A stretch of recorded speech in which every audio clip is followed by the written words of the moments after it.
It is sure difficult to combat arguments from non-believers about the existence of God, although I am not sure that existence of God or not lends itself well to empirical rigors of investigation. But there are already enough discussions around that subject.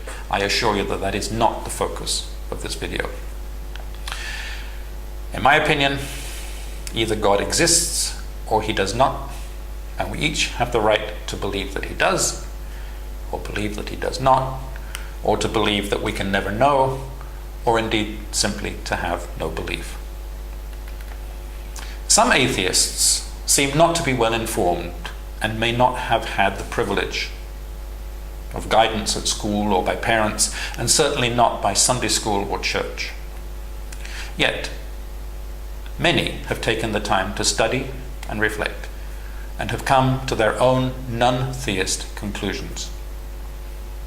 They are highly familiar with the Christian Bible and often the Torah and the Quran, and very adequately armed with good rationale, logical and scientific argumentation. Do they miss out on faith? That's another question. Comment on that later.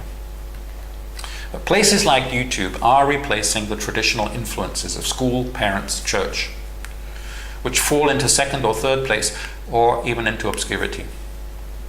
And in terms of transparency and free thinking, this is a challenge that must be met rather than resisted. And it's not only organized religion, but the political process and eventually the very form of government which will need to adjust away from centuries-old practices and expectations. Yes, and the preachers and the literalists or the fundamentalists are already on TV and on the web spreading hateful dogma and simplistic messages of the worst kind used by ultra-conservative politicians. How can reasonable, moderate, organized religion combat that? By reaching out with their passionate messages, ones which help all of humanity and the health of the planet, by bringing people together, not dividing them.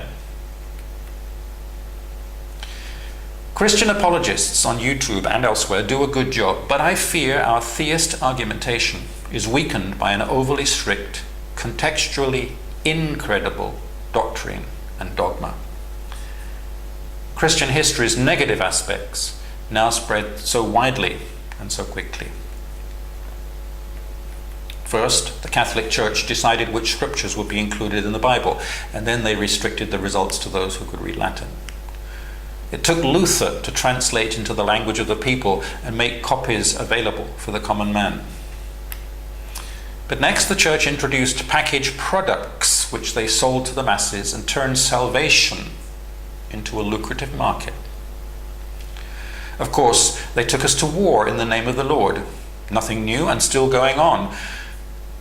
And as usual, hundreds of years after, when reality can no longer be hidden, the Pope apologizes for slavery, for unjustified attacks, in humiliating Galileo Galilei for validating the heretic heliocentric postulations of Nicholas Copernicus, and for the atrocities in Constantinople, and etc. They defined and judged heresies beyond any scientific or otherwise proven capacity. Torture was applied, just like in Guantanamo, not a whole lot of difference, except that it went on for a long time as Inquisition, both with a small I and a large I, creating a period of history that set back human knowledge and discovery, just as Islam had done, and for who the lights have not yet been turned back on again. So the Reformation has been a partial response to all of this. The Reformation corrected a major portion of the transparency issues and presented a form of healthy competition by breaking the monopoly and eventually providing a wide consumer choice while all could remain true Christians.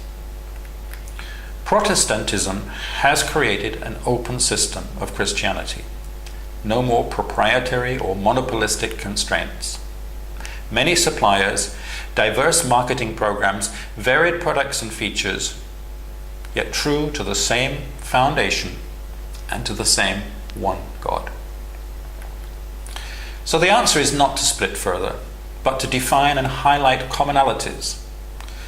I guess for churches, that is the role of the Vatican, World Council of Churches, Lutheran World Federation, and many others.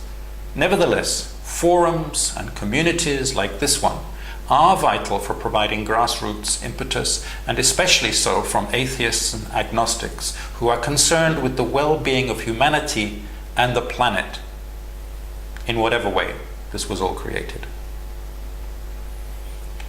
Mainstream monotheistic religions must look to atheists like versions of a PC operating system. Legacy as far back as Abraham. Backward compatibility for all upgrades and becoming slower and heavier with each attempt to gain agreement across the various divides of partner needs and user opinion. Yet, as friction and complexity become less tolerable in the face of increasing knowledge and expectations, the search is on for an alternative modus vivendi.